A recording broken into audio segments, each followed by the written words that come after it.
এতটা ভয় লাগছিল এই চারটা পার হতে। কেমন আছেন বন্ধুরা? নতুন একটা ব্লগে আপনাদের সবাইকে আরো একবার স্বাগতম জানিয়ে শুরু করে দিলাম নতুন আরেকটি। 2 বছর আগে একবার এই চার পার হয়েছিলাম, আর 2 বছর পর আবার সেই চারটি পার হচ্ছি। যাচ্ছি আমাদের ঘেরে।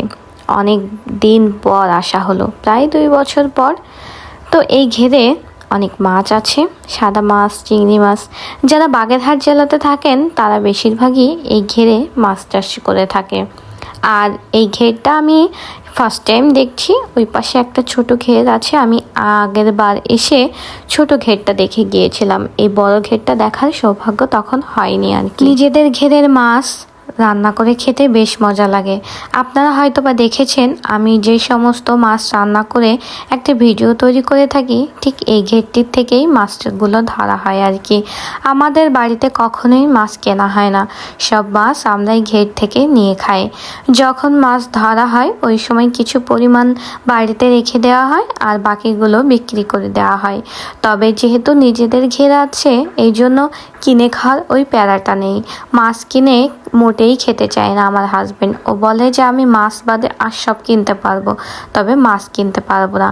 মাছ খেতে হলে আমাদের ঘের থেকেই খেতে হবে। আর এই ঘেরে সাদা মাছ, চিংড়ি মাছ, সব রকম মাছ আছে। তবে তার ভিতর কই মাছ, পুঁটি মাছ, শোল মাছ এগুলো এমনি এমনি হয়ে থাকে। চিংড়ি মাছ চাষ করা হয় এবং বিভিন্ন সাদা মাছ এখানে চাষ করা হয়।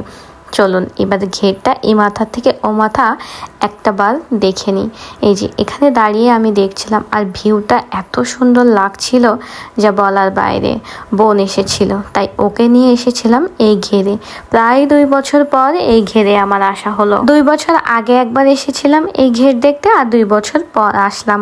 আর এখানে থাকার জন্য ছোট্ট একটা বাবুই পাখির মতো বাসা করা হয়েছে। দেখুন কত সুন্দর গোল পাতা দিয়ে এই ঘরটি করা হয়েছে। আর এই পাশের জানলাগুলো আপনাদেরকে একবার দেখাই। আরে বাবা, এই হচ্ছে একটা ছোট্ট বাবুই পাখির বাসা। এই হচ্ছে আমাদের একটা ঘের।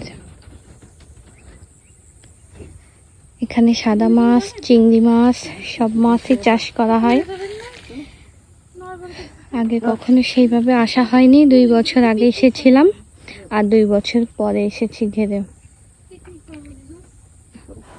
ঘেরে এসে অনেকটা টাইম কাটালাম। এই সময়টুকু এত ভালো ছিল, বোন বারবার বলছিল ঘেরে বসে থাকতে আমার ভীষণ ভালো লাগছে। এখানে প্রায় কয়েক ঘন্টা আমরা বসেছিলাম, তারপর বাড়িতে চলে গিয়েছিলাম। তো আজকের ব্লগটি কেমন লাগলো অবশ্যই আপনারা কমেন্ট করে জানাবেন। বাই।